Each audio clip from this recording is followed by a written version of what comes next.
caché un autre. Joseph Mbo.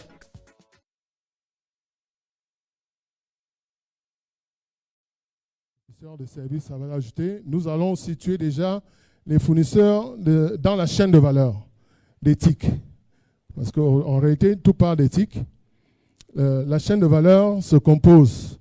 Alors, on parle des utilisateurs digital end user. En réalité, c'est les mobiles ou les tablettes ou les PC. Donc, on a représenté les trois types de devices qui peuvent donc se connecter au réseau mobile. Alors, j'ai volontairement, sur ce slide, je n'ai pas parlé de réseau fixe parce qu'on parle du digital. Donc, le digital, c'est le mobile et c'est l'Internet. Donc, c'est pour ça que je n'ai pas mis les réseaux fixes. Donc, dans les réseaux mobiles soumis au régime de la concession, on a donc les opérateurs qui font d'abord du GSM, ensuite de la 3G et certains de la 4G. Ensuite, le cran en dessous, on a ce qu'on appelle les fournisseurs de services d'accès. Alors, les fournisseurs de services... Ça, c'est quoi, ça? Oh là là.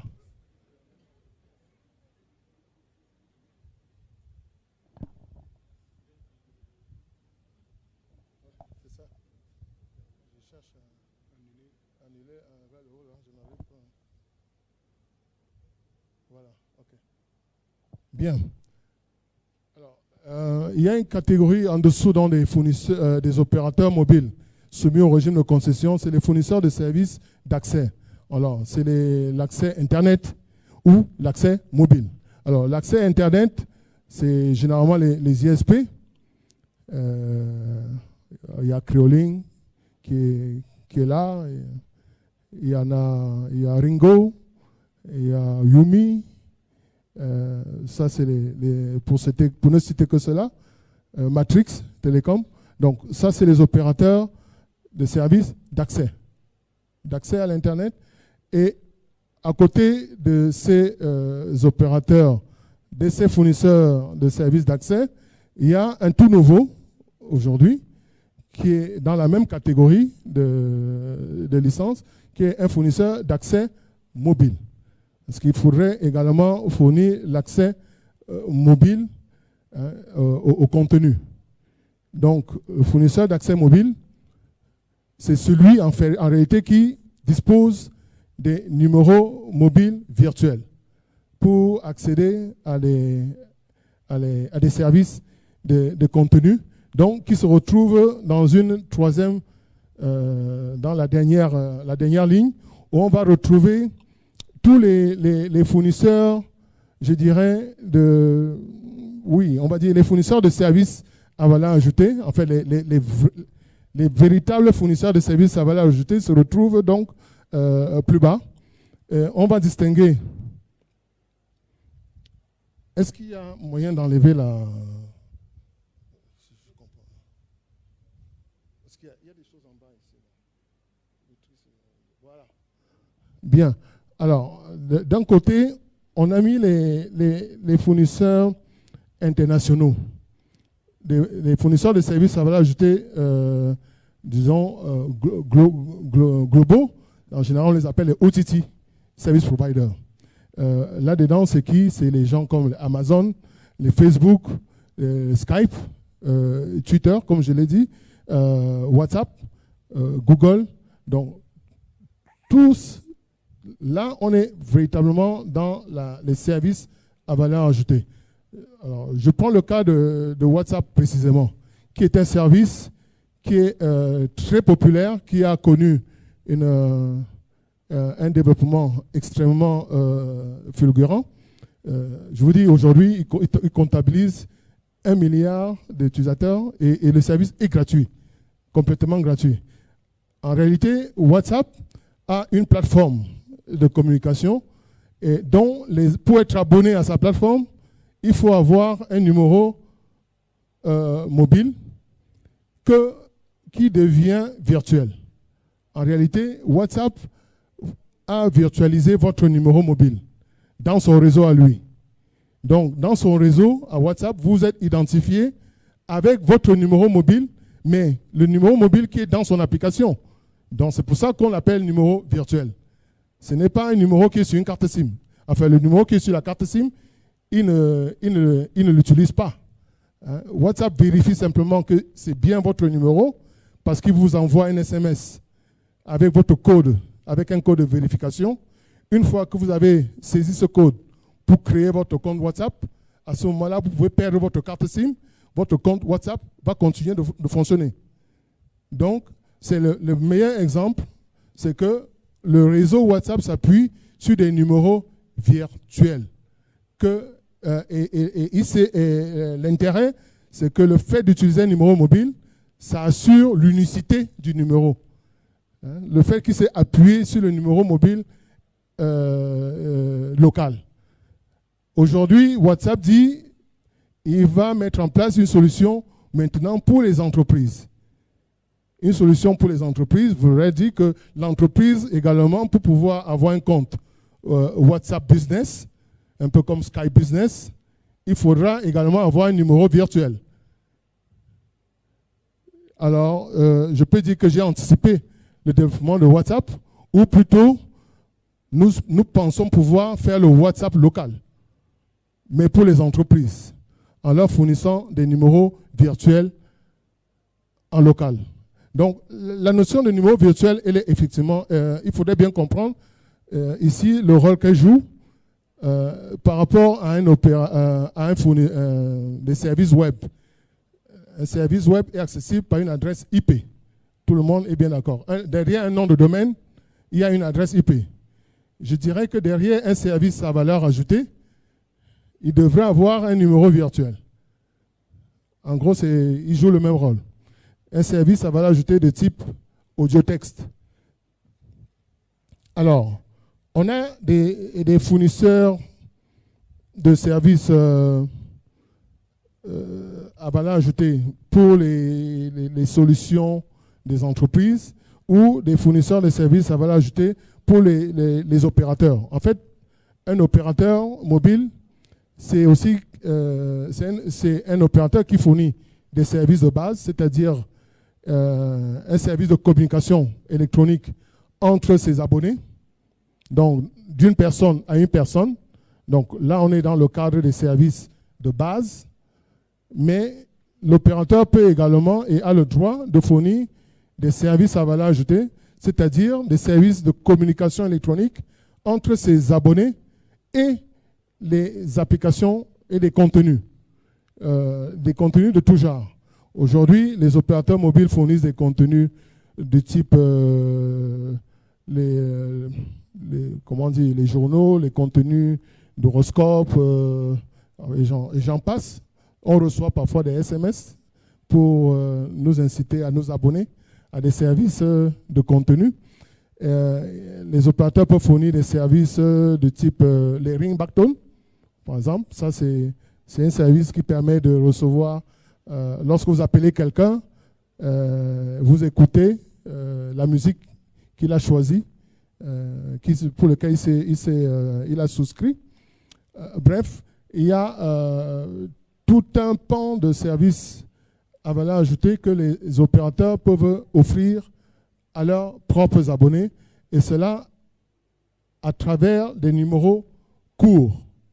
Les numéros courts sont également des numéros virtuels, parce que derrière un numéro court, il est associé à une adresse IP, donc il est virtuel. Il n'y a pas une carte SIM derrière un numéro.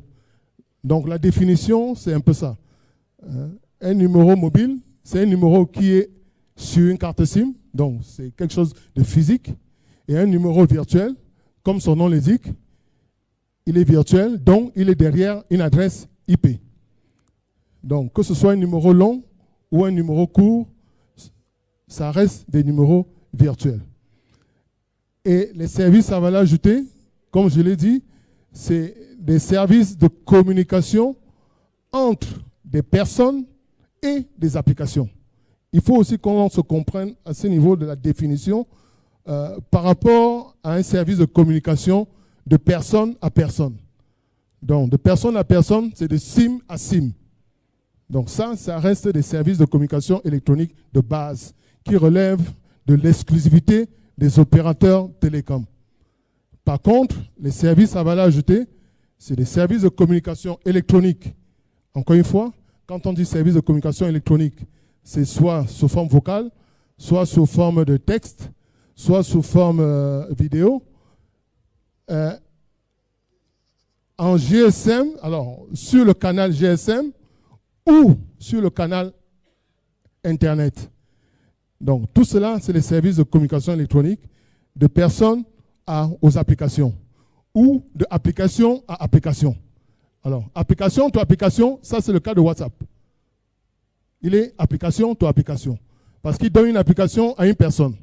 Et cette personne peut appeler une autre personne sur une application. Donc ça devient un service à valeur ajoutée. Donc de personne à personne, service de base. De personne à application, c'est SVA. D'application à application, c'est SVA. Je crois qu'il faudrait qu'on s'entende sur cette définition-là. Enfin, c'est pas nouveau hein, ce que je dis. Mais j'espère que c'est simple à comprendre. Enfin, que j'ai essayé de simplifier la définition pour que tout le monde comprenne ce que veut dire finalement les SVA. En fait, bon, on va y revenir. Alors, j'insiste encore sur ce schéma qui m'a un peu pris de mon temps pour le designer. Parce que on constate aujourd'hui, lorsque j'ai parlé du taux d'utilisation de l'Internet, le taux d'usage, aujourd'hui on se rend compte que l'usage de l'Internet, c'est surtout sur les applications qui sont dans le cloud. Alors, quand je dis le cloud, je parle du cloud international, donc à l'étranger, donc qui utilise effectivement les capacités des fibres, des fibres optiques, SAT3, Main1, WAX, et très peu de trafic sont dans les applications hébergées en local. Donc aujourd'hui, il y a effectivement aussi ce problème-là.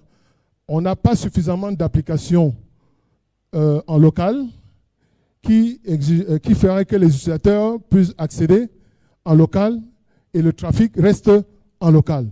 Donc ça, il y a déjà une problématique que cela pose.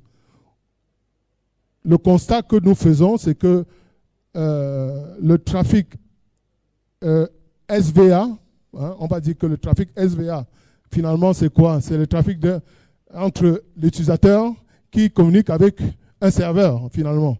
Donc, il y a un serveur qui est en ligne. Comment est-ce que j'accède à ce serveur? Soit par l'Internet, soit par le mobile, ou précisément par le mobile GSM, ou par le mobile Internet. Parce que quand on dit mobile, il y a deux canaux que le mobile offre. Soit le GSM, donc c'est la voix à travers le protocole, le TDM, hein, ou c'est l'Internet, c'est-à-dire la 3G, 4G.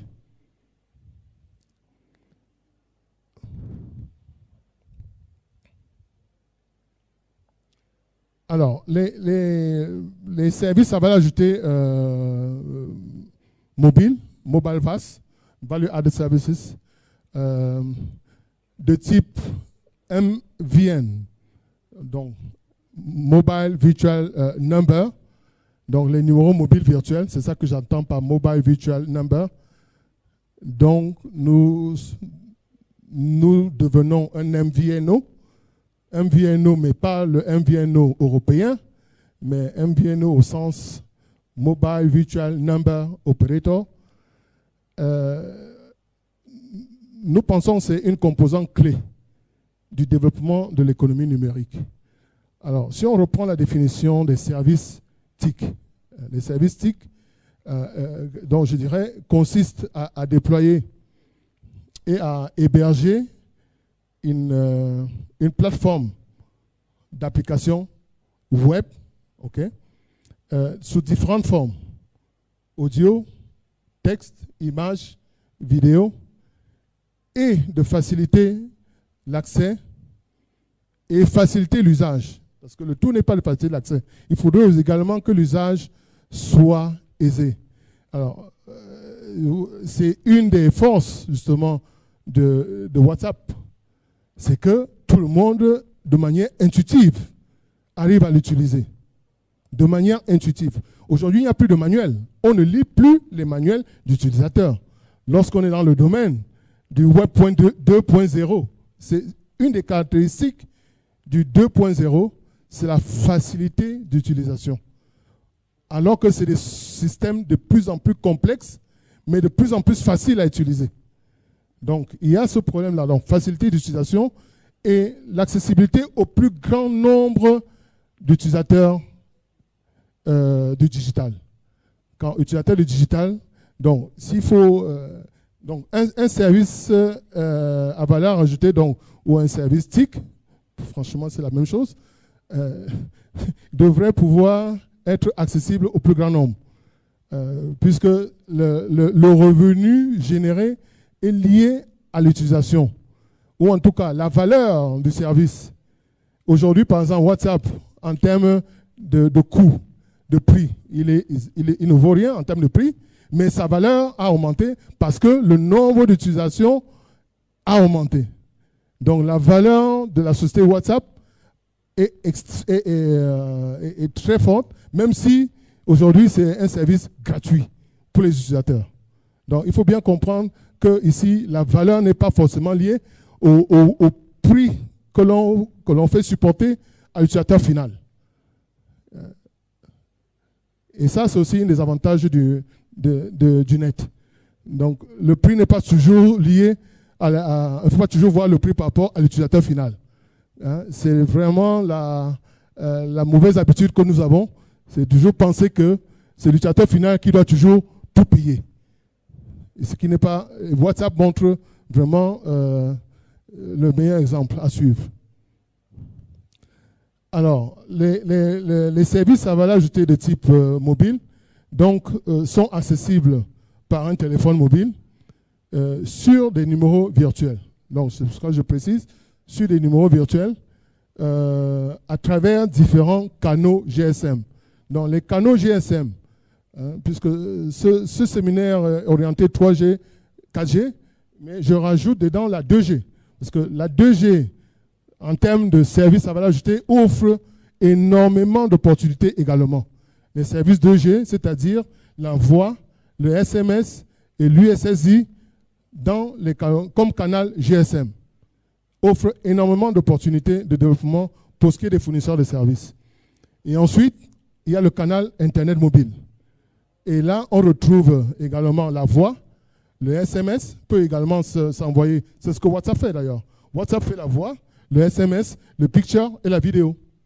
Ça, c'est le cas exactement de WhatsApp à travers votre numéro mobile virtuel. Donc, les SVA, c'est ça. Alors, est-ce que, pour autant, comme c'est gratuit, est-ce que ça diminue les revenus des opérateurs? On a entendu par-ci, par-là. Il y a eu plein de discussions à ce niveau-là. Dans certains pays même, on a interdit WhatsApp, Viber. C'était au Maroc. Et un mois après, ils ont rétabli. Il n'y a pas 2 jours qu'au Maroc, on a rétabli les services OTT. Parce que les opérateurs s'étaient plaints de la chute de leurs revenus voix, c'est-à-dire voix sur le GSM. Vous voyez bien qu'il y a 2 types de revenus là finalement. Les revenus liés au GSM, c'est-à-dire la voix, SMS, USSI. Donc ça, c'est les canaux 2G. Et les canaux Internet où la voix passe également dedans, le SMS et d'autres technologies que le GSM n'a pas pu mettre en place. Il faut rappeler que le GSM prévoit de faire le picture, ça c'est le MMS, mais le MMS est mort. Parce que c'est une solution extrêmement coûteuse et qui n'a pas pu trouver un business model. La vidéo, Le GSM a aussi prévu la vidéo dans les spécifications du GSM. La vidéo est prévue, mais ça n'a pas pu décoller également.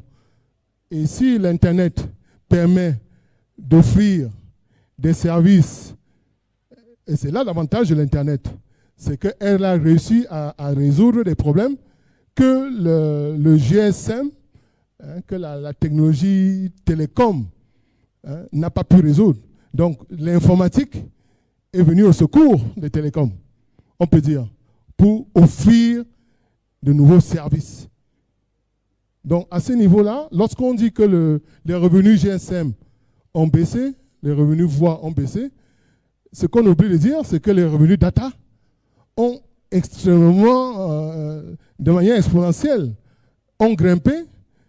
Compte tenu du faible taux d'utilisation de l'Internet mobile, on se demande même comment les opérateurs peuvent se plaindre, alors qu'il lui a suffi de développer, d'augmenter le taux de pénétration de l'Internet mobile pour avoir le même revenu, sinon le double, que les revenus GSM leur offraient. Donc, la question se retrouve plutôt sur le développement de l'Internet mobile, et non de barrer, et non de couper la voie sur IP ou je ne sais pas quoi pour revenir en arrière. En Afrique du Sud, c'est la même chose. On a voulu réguler ce secteur.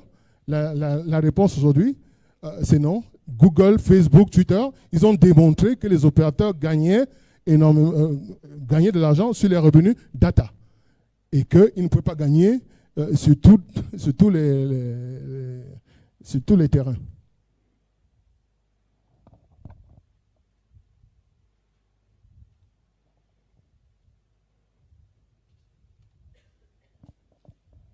Donc, si on considère donc le fort taux de pénétration du mobile, comparé au PC, il apparaît clairement que le secteur de SVA mobile représente un secteur clé dans la chaîne de valeur d'éthique et peut donc de manière efficace contribuer au développement de l'économie numérique d'un pays.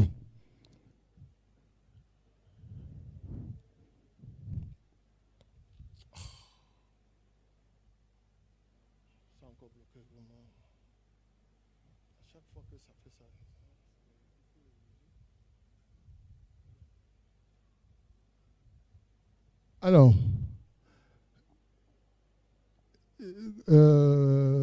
GTS Africa, le groupe que j'ai créé en 2002, suivi de GTS Infotel Cameroun.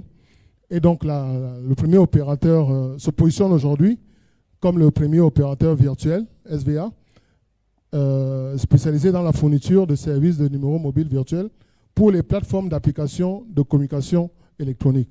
Alors, nous disposons aujourd'hui de numéros courts pour les services SMS. J'avoue que depuis ces années-là, 10 ans, j'étais pas véritablement dans ma peau, parce qu'on m'assimilait à un fournisseur de services à valeur ajoutée. Alors que je suis plutôt celui qui compte fédérer les fournisseurs de services à valeur ajoutée. Parce que vous avez bien vu, j'ai un profil plutôt télécom. Je ne suis pas un développeur, je ne suis pas un informaticien. Je suis un pur produit de télécom qui a eu qui a connu sa vie dans les télécoms. Et qui veut aujourd'hui, qui a décidé de voir, qui a compris très tôt également les problèmes des informaticiens, des développeurs, et qui aimerait proposer une solution qui permette un développement de ces fournisseurs de services à valeur ajoutée. Et c'est la raison de mon combat. J'espère qu'il est noble et que vous allez l'entendre de ce point de vue. Il s'agit pour moi de mettre en place une infrastructure permettant le développement des fournisseurs de services à valeur ajoutée, c'est-à-dire des jeunes, finalement, qui vont inventer, qui vont innover et qui vont mettre en place, développer des applications, comme on dit, des killer applications. C'est de ça qu'on a besoin, des applications qui vont rendre la vie facile, des applications adaptées aux réalités locales, qui vont répondre à des besoins locaux. Aujourd'hui, monsieur Essono a recensé à peu près une cinquantaine d'applications, mais en fait, je crois qu'on est encore là, loin du compte. Il s'agit de développer des milliers d'applications. Et on a recensé à peu près 300 fournisseurs de services à valeur ajoutée. Or, les 300 fournisseurs de services à valeur ajoutée, même s'ils ne peuvent pas tous se déconnecter aux opérateurs mobiles, je suis bien placé pour le savoir. Un opérateur n'a pas une capacité pour accueillir tout le monde. Ça, c'est un fait. C'est un fait. Un opérateur ne peut pas connecter tout le monde. Étant donné que le marché de la fourniture des services est libéralisé, hein, je dirais que autant il y a des fournisseurs de services titulaires d'une licence, autant il y en a qui n'ont pas de licence, mais qui sont des fournisseurs de services à valeur ajoutée. Je vais par là dire qu'on n'a pas forcément besoin d'une licence pour être fournisseur de services à valeur ajoutée. En réalité, il suffit, il faudrait dénombrer tous les fournisseurs IT, ceux qui font les web services, tous ceux qui sont dans l'informatique, demain peuvent devenir des fournisseurs de services à valeur ajoutée si on leur propose un accès au mobile, comme aujourd'hui on leur propose un accès à l'Internet. Hein, il faut bien qu'on soit d'accord. L'accès au mobile, l'accès à l'Internet, hein, c'est les deux canaux sur lesquels reposent les services numériques. Donc c'est pour cela que nous avons réussi à obtenir une nouvelle licence de catégorie 1 qui nous permet aujourd'hui de disposer d'un certain nombre de numéros longs, un peu comme un opérateur mobile, sauf que nos numéros ne sont pas sur les cartes SIM. Nos numéros sont appelés à être attribués à des applications des entreprises. C'est vraiment un service pour les entreprises, des numéros au tarif gratuit ou au tarif normal, donc qui permet aux abonnés mobiles d'accéder à des plateformes d'application via le canal GSM ou via le canal Internet. En réalité, c'est ce que j'appelle une connexion hybride. Donc, on peut accéder à une entreprise. Si on a Internet, eh bien, on utilise Internet pour communiquer avec l'entreprise. Et si on n'a pas Internet, ben, on utilise le GSM parce que la couverture GSM, et c'est ça un atout du GSM, c'est qu'elle a quand même une couverture à quasiment 90%. Alors que le taux de couverture Internet est encore très faible. Donc, on donne la priorité à l'Internet, et s'il n'y a pas Internet, on bascule en GSM. Donc ça, c'est une des solutions innovantes que j'aimerais apporter, sachant que l'entreprise déjà est connectée. Ça veut dire que si l'entreprise est déjà sur Internet, il est important que les communications avec l'entreprise se fassent par Internet aujourd'hui. Et je pense que tout le monde a à y gagner. Et même pour les opérateurs, si une communication se fait par Internet, en réalité, ce sera un Internet local cette fois-ci. Si on utilise un numéro que j'appelle Infotel pour communiquer avec une entreprise en local, ben, on ne va pas utiliser la bande passante Internet. L'appel va rester en local. La bande passante donc est locale. Donc ça, c'est déjà une des mesures à prendre pour consommer du local. En gros, pour que le trafic n'aille pas à l'étranger et revenir comme c'est le cas avec WhatsApp. Je rappelle que tout ce qui est opérateur, les OTT, ça utilise la bande passante Internet globale. Alors que si on met en place des services Internet en local, la bande passante Internet ne sera pas utilisée. Et du coup, un appel data coûtera beaucoup moins cher qu'un appel GSM. Avec la même bande passante GSM, je peux mettre au moins 2 appels IP.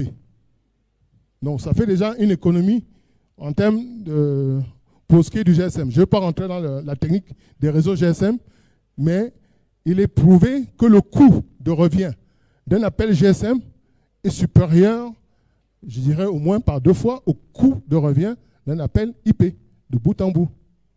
Et ça, c'est bon à savoir.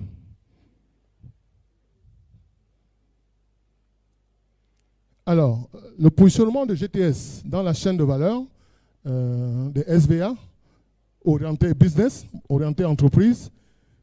Donc, d'un côté, j'ai les abonnés mobiles, parce que tout part de là, hein, le mobile subscriber. On a des mobile subscribers qui peuvent donc communiquer, soit par la voix, soit par SMS, soit par USSD. Donc ça, c'est les canaux GSM. Il peut communiquer également par la data. Donc vous avez bien vu, j'ai représenté un utilisateur 3G, on va dire comme ça, et un utilisateur GSM. Donc aujourd'hui, on a ces 2 types d'utilisateurs. Un utilisateur qui peut faire la 3G, et ensuite, l'opérateur mobile va donc router le trafic SVA, puisque pour le moment, nous parlons du trafic SVA.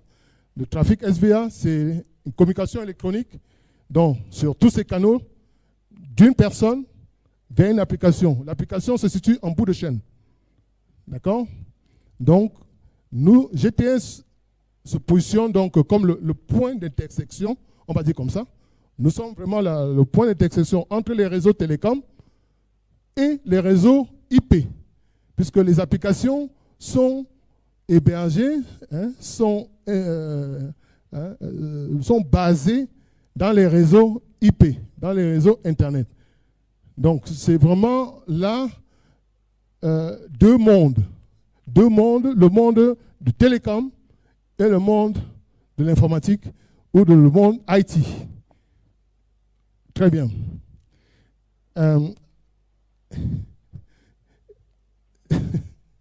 Il m'a un peu embrouillé.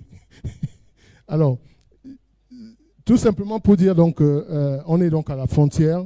On espère pouvoir, à partir de là, permettre aux ISP, aux fournisseurs de services Internet, aux fournisseurs de se développer en proposant des services, n'est-ce pas, aux entreprises. Donc, en tant qu'opérateur SVA, on fournit dans 2 catégories de numéros pour les services application to person. Et ensuite, on a les numéros courts, comme je l'ai dit. J'avance. Les différentes opportunités pour les fournisseurs de services. Un fournisseur de services à valeur ajoutée peut fournir des services dans le domaine de Cloud Unified Communication. Ça, c'est pour les entreprises et les applications. Je pense qu'aujourd'hui, on est tous conscients qu'il y a une migration du parc des standards téléphoniques des entreprises vers le IP. La plupart des entreprises aujourd'hui sont équipées d'un IPBX. Donc, il serait naturel de lui associer un numéro IP. Ça va lui faciliter la tâche. On a les services services clients, les services de centre d'appel. Dans le domaine du mobile marketing, il y a énormément d'applications que les services de numéros virtuels peuvent combler. Le bulk SMS, les services interactifs, le portail SMS ou USSD. Et dans les autres applications, on a les applications mobiles sur Android, Apple, Windows. Donc, toutes ces applications-là peuvent utiliser les numéros mobiles virtuels. Les M-Banking, M-Learning, on en a parlé.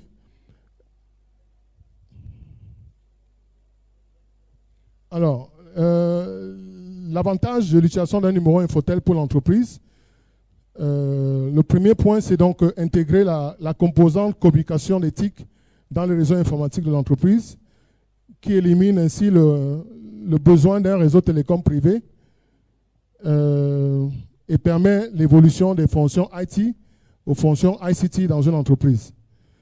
Le numéro permet à l'entreprise de communiquer un seul numéro au grand public, un numéro qui identifie l'entreprise, quelle que soit sa localisation, permettant à chaque client de sauvegarder ce numéro dans son téléphone, afin de sécuriser des échanges de communication avec la société. Alors, je vais un peu insister sur ce point. Si aujourd'hui, une entreprise réussit à faire que ses clients enregistrent son numéro dans son mobile, cela veut dire que si l'entreprise lui envoie un SMS, ben, c'est le nom de l'entreprise qui s'affichera. Donc, il n'y a pas besoin que l'entreprise utilise un nom pour envoyer le SMS. Donc, c'est ce que la personnalisation du SMS, je dirais, pose même un problème de sécurité. Parce qu'aujourd'hui, je peux utiliser le nom de l'ART, je peux utiliser n'importe quel nom, le nom de Jean-Claude Autou, pour envoyer un SMS avec son nom comme émetteur. Aujourd'hui, c'est ouvert. Et ça pose un problème de sécurité. Et si, alors que je ne peux pas utiliser votre numéro de mobile pour envoyer un SMS. Donc, les fonctionnalités du P2P devraient également pouvoir s'étendre dans le P2A pour des besoins de sécurité. Et c'est pour cela que je propose des numéros virtuels pour les entreprises qui font que l'entreprise il n'y a que lui pour communiquer sur son numéro. Donc, cela permet de recevoir plusieurs appels simultanés sur le même numéro. Bon, j'en passe.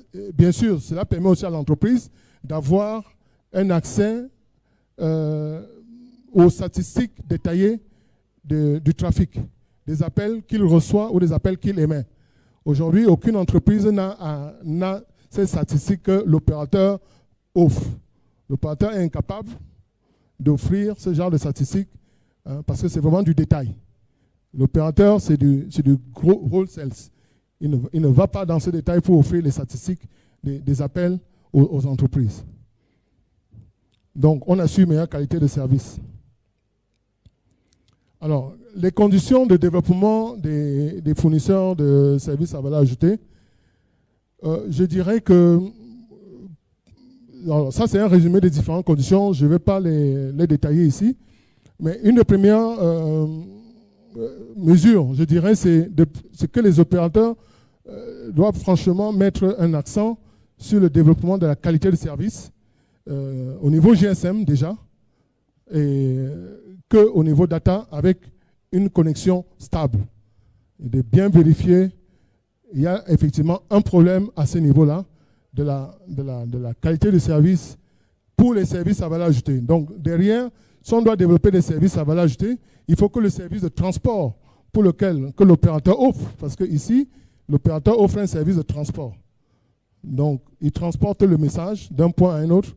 Donc, il faut que la qualité soit extrêmement importante. L'opérateur devrait proposer également une connexion hybride à ses abonnés numériques.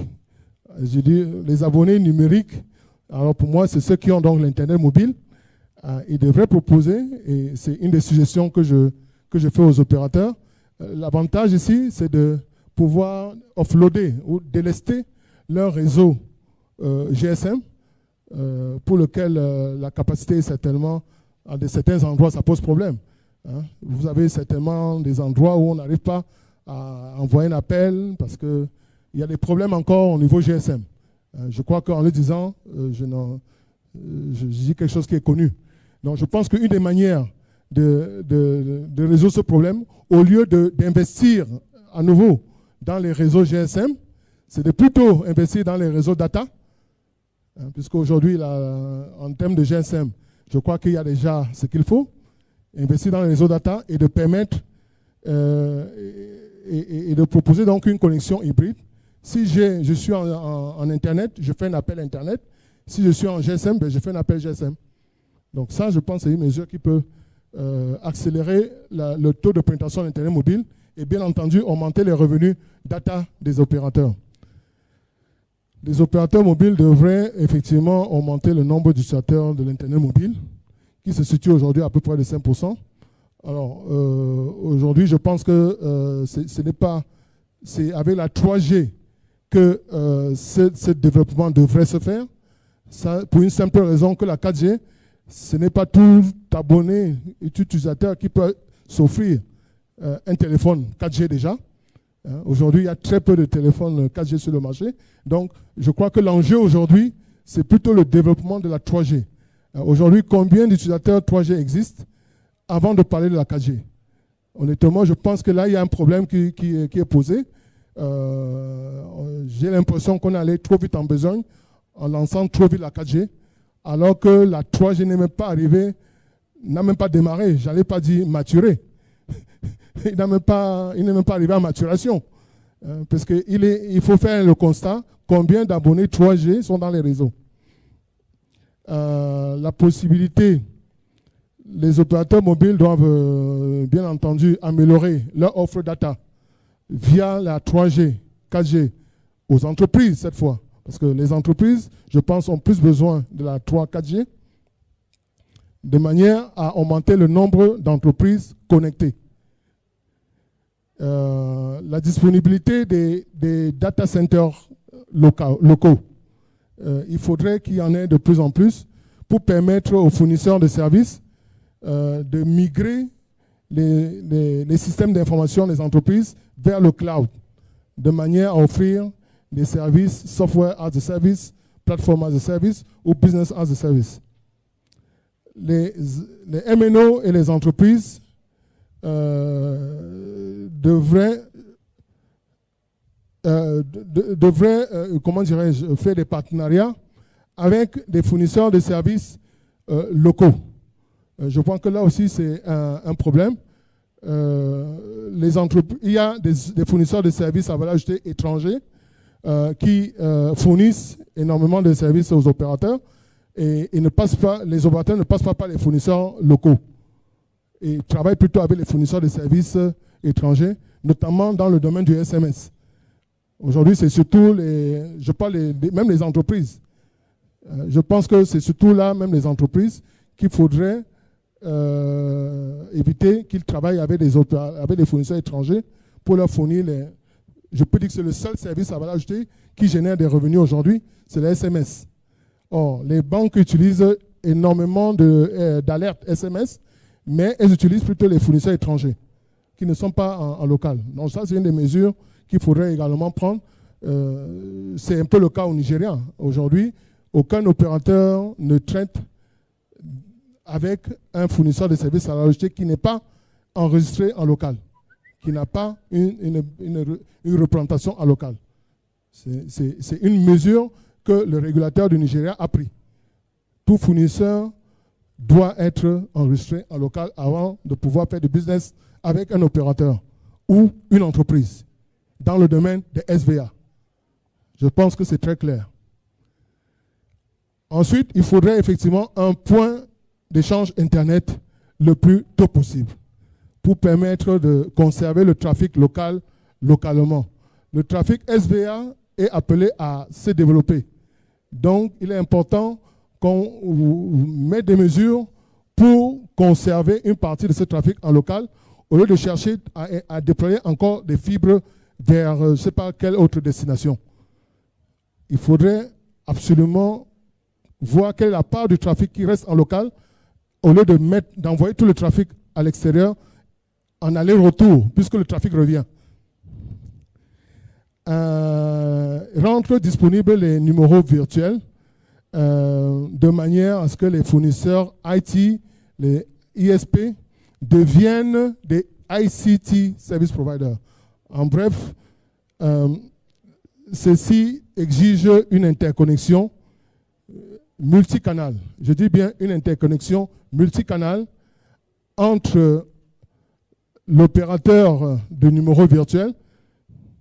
Pour le moment, il n'y a que GTS. Et chaque opérateur, interconnexion multicanal veut dire voix, SMS et USSI. Aujourd'hui, malheureusement, je n'ai qu'une interconnexion SMS. J'espère rapidement avoir une interconnexion voix et USSI. Je fais juste une parenthèse par rapport à l'USSI. C'est extrêmement important. Nous avons eu toujours du mal à avoir cette interconnexion avec les opérateurs, alors que la demande en service USSI dans le marché ne fait que croître. J'ai même un client qui m'a sommé, si je lui propose pas un service USSI, il va me couper les services SMS. Parce qu'il tient à avoir l'USSI comme moyen, comme un nouveau canal d'interaction avec ses clients. L'environnement fait que les entreprises doivent mettre en place des solutions multicanales. C'est obligatoire aujourd'hui. Dans un environnement digital, plusieurs canaux doivent coexister. Le canal web, le canal voix, le canal SMS, le canal USSI. Une entreprise a le droit de mettre en place tous les canaux. Donc, tout ce que je demande aux opérateurs, combien ça coûte pour faire un push USSI dans leur réseau et je vais payer. Il y a de l'argent à vous faire. Aujourd'hui, vous n'avez pas de revenu USSI. Alors que si j'avais cette interconnexion, je vous assure que vous gagnerez énormément d'argent. Je vais même plus loin, le mobile money. Je ne sais pas ce que ça vous rapporte, mais je vous assure qu'au Nigeria, par exemple, le mobile money est fourni par des opérateurs externes qui utilisent l'USSI des opérateurs et qui payent les opérateurs justement pour transporter la transaction. Et l'opérateur facture ce coût de l'USSI et gagne beaucoup d'argent au Nigeria pour les revenus USSI. Je ne sais pas ce que vous gagnez ici en termes de revenus USSI. Et franchement, ça me fait mal que les opérateurs ne s'en occupent pas parce qu'eux ne font pas de revenus dessus. Ils pensent que les autres ne peuvent pas faire des revenus sur l'USSI. Ça, c'était qu'une parenthèse. J'espère vraiment qu'on va mettre en place cet interco USSI. Il y a encore de quoi faire. Parce que dans 5 ans, l'USSI aussi sera mort. Parce que l'Internet mobile va se développer de manière exponentielle, qu'il n'y aura plus la place pour l'USSI. Mais aujourd'hui, il y a encore de quoi faire. Voilà. Donc, j'espère que certaines de ces recommandations seront intégrées dans le plan d'urgence de développement du numérique que le Minipostel devrait mettre en place, puisqu'on a parlé des mesures d'urgence. Voilà. En conclusion, je dirais donc que le développement des fournisseurs de services à l'ajouter. Et aujourd'hui, on en a cité 300, mais je vous assure que dans le marché, les fournisseurs de services potentiels, c'est au moins 3000. Aujourd'hui, si on les recense. Encore une fois, un fournisseur de services à valeur ajoutée n'est pas forcément quelqu'un qui a une licence. C'est quelqu'un qui a une expertise dans le IT et qui peut développer une application, pour moi, devient un fournisseur de services potentiel. Donc, il y en a potentiellement, ils sont très nombreux.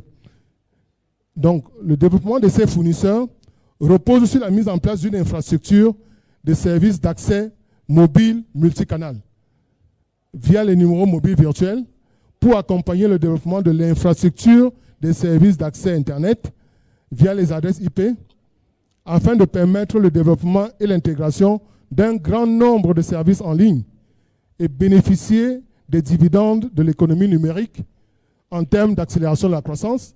On a vu aujourd'hui l'impact du développement sur le PIB. Hein. Je pense que si on met tout en place, le point d'émergence, on ne va pas attendre 2035. Hein. Ça, je peux vous le garantir. La contribution de ce secteur devrait permettre d'engranger des points de croissance que le GICAM réclame haut et fort et n'arrive pas. Création d'emplois, amélioration de la qualité de service et de l'expérience client. Donc, c'est ainsi que GTS, en tant que fournisseur de services d'accès mobile, se positionne comme le premier opérateur virtuel SVA spécialisé dans la fourniture de numéros mobiles virtuels aux fournisseurs. Donc, nous sommes l'opérateur des fournisseurs. Nous nous battons aux côtés des fournisseurs des services à valeur ajoutée. Merci, je voudrais dire un grand merci à l'ART pour m'avoir donné cette opportunité de vous présenter notre vision du développement des services à valeur ajoutée au Cameroun et en Afrique. Je vous remercie de votre attention.